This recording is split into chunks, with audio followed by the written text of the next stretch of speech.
So in preparation for today's message, I was actually thinking about the importance of the Bible in our lives and how many of us actually view the Bible. Growing up, I remember sitting through a message and where the teacher was teaching about the Bible, and he was relating the Bible to that of a car manual or a truck manual, that owner's manual that you open up your glove box and you find it sitting there. When you don't know how to start your car or something's going on, you pick it up and you open it, you flip through it, and it tells you what to do. And in very similar circumstances, this teacher was saying that the Bible is like that for Christians, and that we open up the Bible when we don't know what to do or how to do or where to go or what to do, and we use it in accordance to figure out how to live our lives. And so growing up, that sat with me, it stuck with me for many, many years, and it wasn't until, the past couple decades or so that I really started digging into the Word of God. And whereas this idea of a self-help manual, there are elements of that are true. The Bible exists so that you and I can learn and grow and apply the truths to our lives. That's very 100% true. But overwhelmingly, the more I began to read the Bible, the more I began to read the Word of God, the more I began to see that this is a book. This is a complete work that displays the glory of God. It is a complete book that reveals the presence of God, the power of God, and so much more. And we clearly see this in the beginning of the Gospel of John, where it says, in the beginning was, thank you. Okay, a couple of you were with me there, all right. Was the Word, and the Word was with, and the Word was. And so we see the importance of the Word of God displaying the characteristics, the nature, the presence, the power, and the glory of God. And interestingly enough, the Bible is also a book that is literally chock full of stories. I pick up one of my kids', comic book Bibles, and it's literally comic after comic of Bible story after Bible story after Bible story. These stories are so significant and important to the work of God in His Word because they help to reveal the presence, the power, and the glory of God. And so it's no wonder that when Jesus comes on the scene in the New Testament, He started telling stories. And He became known as a master storyteller, and His stories were different stories. His stories always had a deeper spiritual meaning, and these we refer to today as parables. There's an earthly example with a deeply spiritual truth that brings application to our lives. And so today what I'd like to do, if you're okay with that, is, I've got no real choice right now. Anyways, kind of stuck. I'd like to take a look at 3 of these parables as they relate to embracing the way of Jesus through sacrifice and surrender. Now I know what you're thinking. It's a bit of a heavy to bring for a guest spot on Sunday. Well, like I said, Pastor Billy didn't really tell me what to speak on, so I just had to go to the Holy Spirit and ask Him and pray about it. And so what kept coming back to me was this theme of following the way of Jesus through sacrifice and surrender. And I know that it's not always the fun thing to talk about, but the reality is, if I've learned anything over the past 2 years, it is that the Christian walk is not an easy walk. It is not easy to follow Jesus. And I keep telling my congregation that just because it's not easy to do something for Jesus does not necessarily mean bad. Now, as challenging as these elements of sacrifice and surrender can be, these are exactly what Jesus Christ exemplified for you and I on the cross. And so it's no wonder that He, in turn, would ask us, as followers of Jesus, to embrace these elements too. Now, it's important to understand before we get started that in asking us to embrace sacrifice and surrender as it relates to our relationship with Jesus Christ, it's crucial to know that God's heart is not to harm you. He doesn't ask this to hurt you. He asks this to bless you. So before we dig into this theme this morning, since we're talking stories, I thought I'd open up by sharing one of my own from my childhood. Now, I don't remember her name. I remembered it in the first service, but I forgot about it in the second service. But as early as I can remember, I was probably single digits old. I remember getting dropped off the school bus to, I'm going to call her Miss Eleanor's house, just around the corner from where I lived and grew up in Brampton. Any Bramptonites here?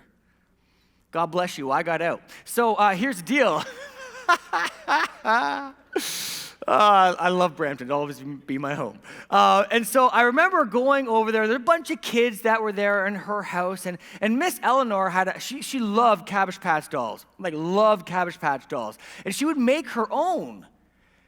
They didn't quite look like the original Cabbage Patch dolls, but she had them all over her house.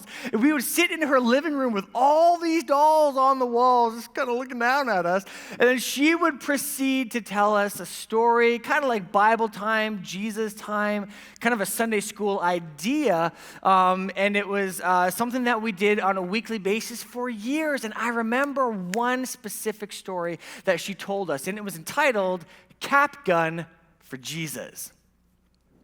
So she began to tell the story of this kid who saved up his money, and he did lots of odd jobs around the house with his parents, and was able to save up his coins and had this nice little pouch full of coins that had just enough money in it for the cap gun. And his parents said, listen, we're going to go to church on Sunday morning, but after church, when you get home, you can go to the local hardware store. You've saved up your money. You've earned it. Now you can go purchase and buy that cap gun. You did it, kid. Well done. Good for you. Kid shows up to church, goes to Sunday school class. In his Sunday school class, the Sunday school teacher starts talking about the poor people that are among us, the poor people that are in our town, the poor people that are in our country, all across the world, and how God gives us opportunity to help these poor people, and that, they need all the help that they can get.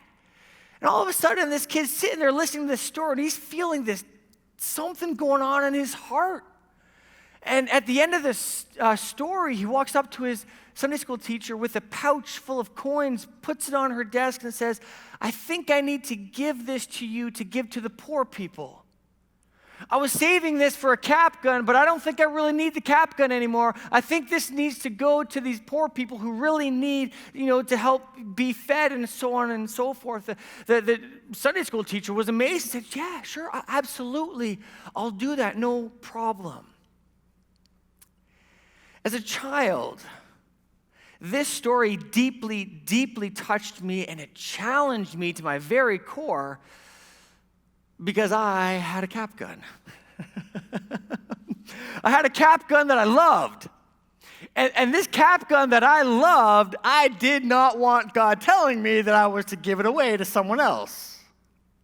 And so as a kid, I experienced this level of fear in my relationship with God, that at some point he would ask me to sacrifice and surrender this cap gun that I simply did not want to, nor would not be able to sacrifice for him. Well, the reality is that cap gun broke at some point. I think it stopped firing caps, and I think I might have ridden over it with my bike, but it ended up in the garbage. So at the end of the day, it was a bit of a moot point. But throughout my life, there have been significant seasons where God has challenged me to moments of sacrifice and surrender. And moments where I had to decide whether I was going to yield to the conviction of the Holy Spirit or pretend that I didn't hear him when he asked me to do that, give something away, or ignore the nudging that I feel in my heart when I know he's speaking to me. Now listen. Like I said, I'm preaching to myself here today. I haven't always gotten it right. But at the end of the day, it is very important to understand that there is significant tension between what I want and what God wants. And this all stems from Jesus' words in Matthew 6:21, where he says, where your treasure is, there also is your heart. You see, we live in a very materialistic day and age, don't we? Like everything is materialistic. COVID or not, this is materialistic. That doesn't stop. And it's something that society absolutely feeds off of.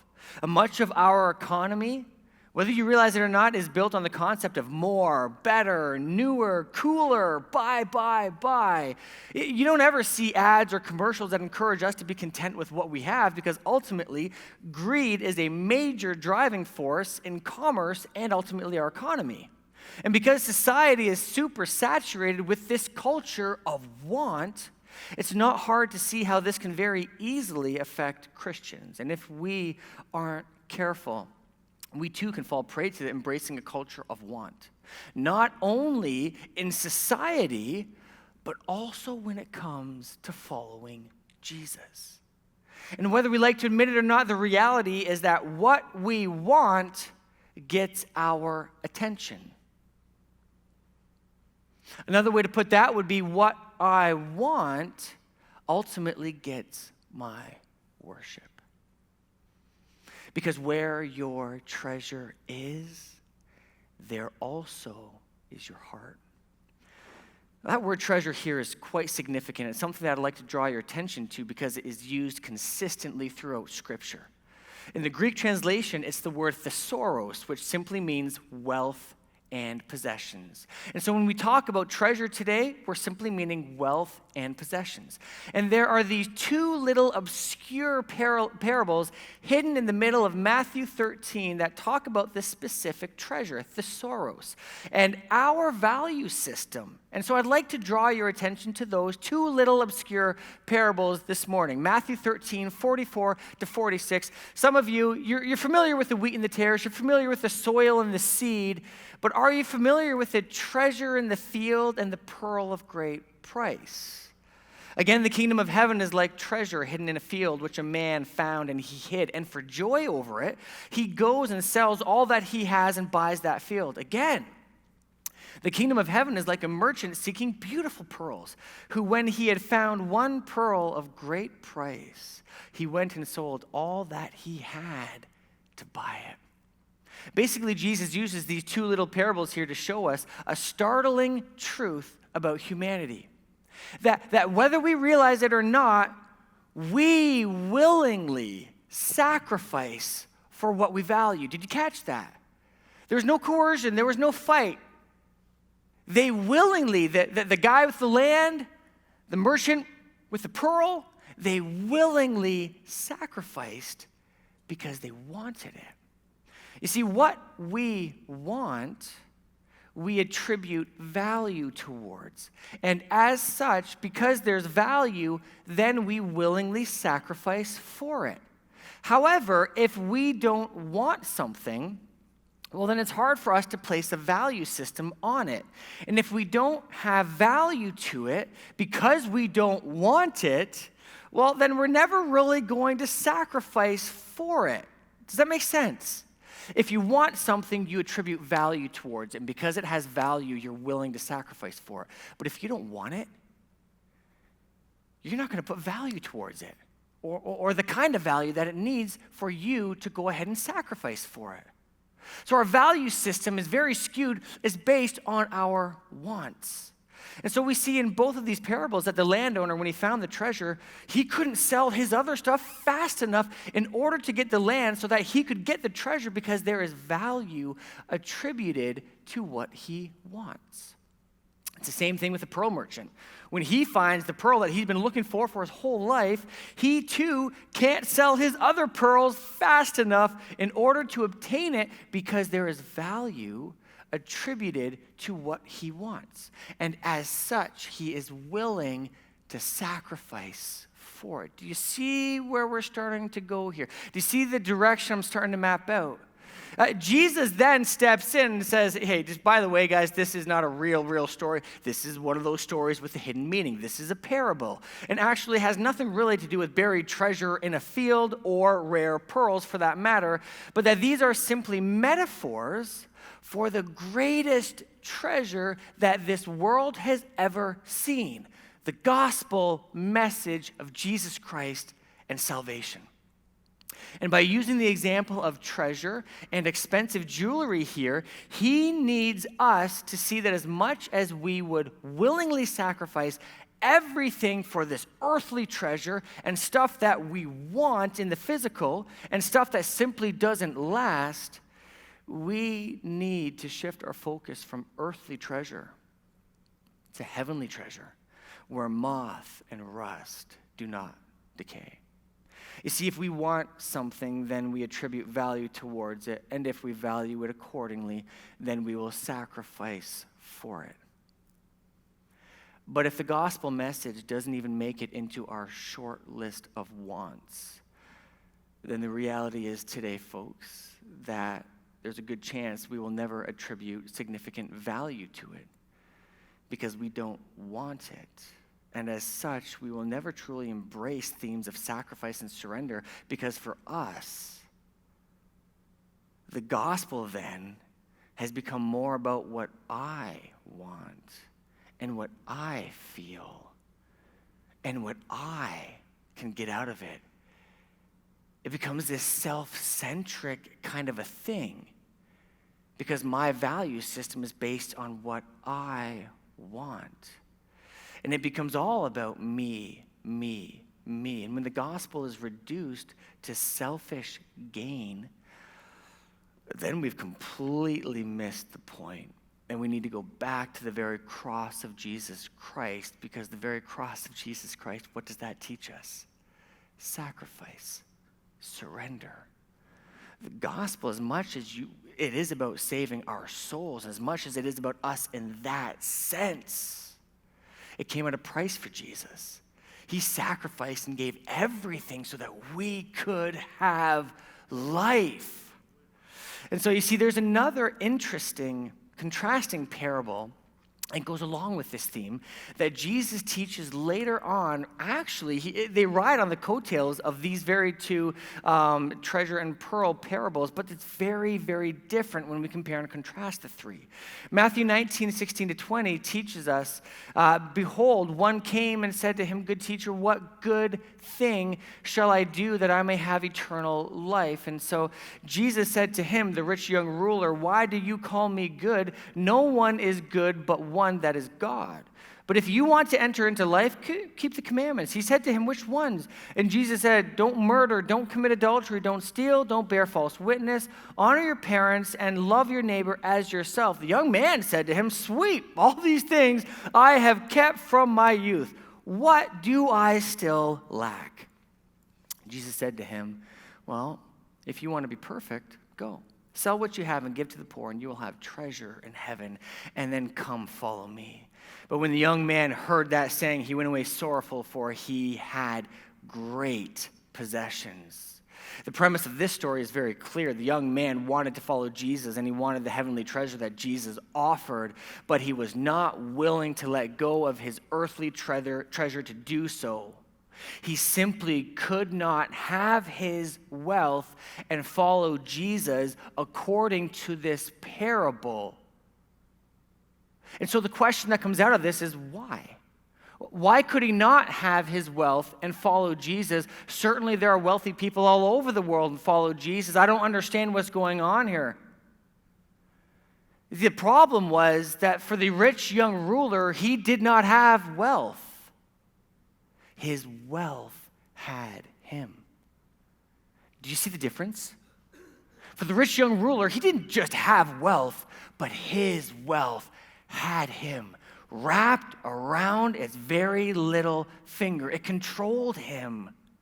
It manipulated his every move. It was what he had faith in. It was what he had trust in. And Jesus wanted to show him that his current master was an evil master, but that he, Jesus, could be a far greater and loving master than his wealth could ever be. But he simply wasn't willing to shift that power from his wealth over to Jesus because his faith and trust was in his money, wealth, and possessions. Let me be clear here. It's not a sin to have money. It's not a sin to have wealth. It's not a sin to have possessions. in some way, shape, or form, we all have some sort of money, some more, some less. We all have some sort of wealth, some more, some less. Possessions. We all have stuff in some way, shape, or form. And it's not a sin to have stuff. It's a sin when that stuff has you. That's when it becomes a sin. When that stuff controls you. When that stuff motivates you. When your faith is in your stuff instead of Jesus. It's a sin when God asks you and me to give up that cap gun, but you simply won't. It's not that you can't. Certainly, if God had asked me to give up that cap gun back in the day, I could have, but I would not have. I had the ability to, but I did not have the heart that was willing to. We have the ability, but not the desire, and it all comes down to the condition of the heart. It always comes down to the condition of the heart. Because the love of stuff is not supposed to get our worship. Jesus teaches us in the Gospels that we simply cannot serve both money and God, for we will end up loving one and hating the other. Jesus does not share his worship with anyone or anything, because anyone or anything did not create the universe. Nothing else put breath in your lungs. Nothing else caused your eyes to be able to see. Nothing else put the planets and the sun and the moon and the stars. It was God and God alone, and so he alone gets our worship. It's not meant to be shared with anything else because anything else has no foundation. It doesn't have the substance that only God has. Now, I want you to notice something else here, and I'm curious to see if you caught it in the story of the rich young ruler. Did you notice that when the rich young ruler asks Jesus what good thing he must do, Jesus tells him to be perfect instead? It's significant because it shows the condition of the young man's heart. The Greek word for good here is the word agathos and means that which is useful, upright, and honorable. The Greek word for perfect is quite different and is the word teleos, which means to be mature and complete. In comparing and contrasting the two terms, one could say that because perfect is complete, and then good is incomplete. It's only part of the way of the journey to being perfect. It's almost as if the rich young ruler was asking, well, what is the least that I can do to get the best return possible? And Jesus challenges him by calling him to be perfect, essentially saying that I'm not calling you to be just good. I'm calling you to a level of completion. I'm calling you to be mature. Essentially, where he would understand that what God is offering him, that he would willingly cast down everything in joy like the landowner and the pearl merchant, because he finally realizes that this stuff cannot sustain him, only Christ can. It's almost as if Jesus was saying to him, it's not that you have to give everything up to follow me, but you get to give up those things that are incorrectly controlling you, those things that don't have substance and foundation like he does. But he just couldn't do it. His possessions had him wrapped around their little finger. He wasn't willing to surrender, not thinking that by surrendering the physical, he would be gaining the spiritual, not thinking that his sacrifice would be for the better, not the worse, not thinking that Jesus here in this moment wanted to bless him, not to curse him. You see, this crazy thing is that this isn't the only time that Jesus uses this word and calls his followers to be perfect either. In Matthew 5:48, he says, therefore you shall be perfect, just as your Father in heaven is perfect. It's the same word, teleos, mature, complete. Not this idea of perfection, spotless, without blemish or hold. That's not the word that is being used here. He wants you and I to be mature in our relationship with him. He wants us to be complete in our relationship with him. And as such, it requires that our worship goes to him and him alone, not to our stuff. You see, he's moving us into a realm of maturity where we will become more complete in our relationship with him, where our desires shift more and more into his desires, and that the tension between my will and his will starts to dissolve as my heart becomes more and more surrendered to him. You see, I don't have to give everything to follow Jesus. I get to give it all to follow him. And that's a wonderful perspective shift. We don't have to give everything to follow Jesus, but we get to give everything to follow him. Because it's just stuff that's getting in the way of me getting closer and closer to him anyways. And that, folks, right there is the journey of sanctification, becoming more and more like our Father in heaven. It's a lifelong commitment, one that we won't see realized until we are in glory with him. But while on earth, this journey is indeed part of the destination, because as we grow more and more into the image of Christ, we begin to realize that the things of this world will grow strangely dim in the light of his glory and grace. As the old hymn goes, the things of this world just don't hold the same pull of attraction that they once did. And the more we begin to realize that the glory of God that Moses asked for on Mount Sinai is available to each and every single one of us every single day, then I'm telling you, it's not a sacrifice to give up stuff that stands in the way from us getting into his presence. It's a willing, let's get rid of it because I don't want anything standing in the way of my relationship with Jesus, because that's what he does. He changes our value system from wanting the things of the world, of the flesh, to wanting the things that are spiritual, to wanting relationship with him. And so as we close this morning, there's 3 points that I want you to consider today. Ultimately, the truth is that what you want gets your worship. So let me ask you this question. What do you love the most? What do you desire the most? What do you really want the most? What do you strive for the most? What do you aim for the most? What do you think of the most? I've covered all the bases here. Let me tell you, the answer to those questions will likely tell you who gets your worship. That which we love and serve and desire and long after and aim for and strive for and think of the most is likely our God. You and I willingly sacrifice for what we value. We see it all day long. Kids, family, houses, cars, toys, vacations, etc. Because we value these things. But what about our relationship with the Lord? What about your relationship with the Lord? Does he even make that short list? On the things that you value, where is your relationship with the Lord? Where is this treasure that is the gospel? Where does it land? I can't answer that for you. Only you can. But it shows us, for many of us, how our value system can be skewed. Point number 2.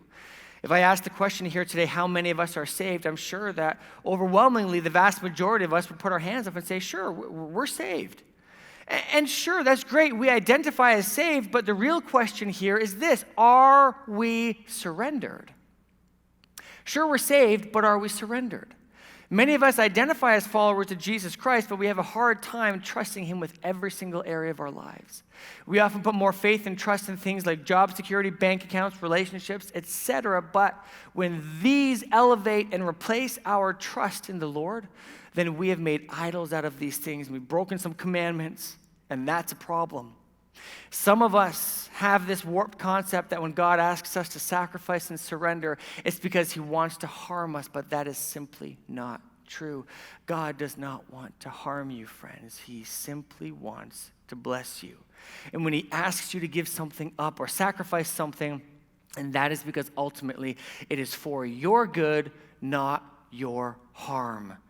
And so what area of your life is God asking you to finally yield to him today?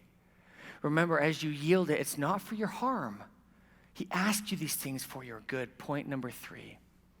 In the Captain story that I opened with, it's very important to understand that it wasn't guilt or coercion that caused this little boy to give his money for the gun to the people in need. It was the conviction of the Holy Spirit. Conviction that many of us have felt at some point or time in our lives, and conviction that at times we've pushed away. My hope is that we start asking the Holy Spirit to change our hearts. so that we desire what he desires. And we stop fighting that conviction, but finally respond to the conviction of the Holy Spirit with great joy as we learn to fully yield our hearts and wills to him.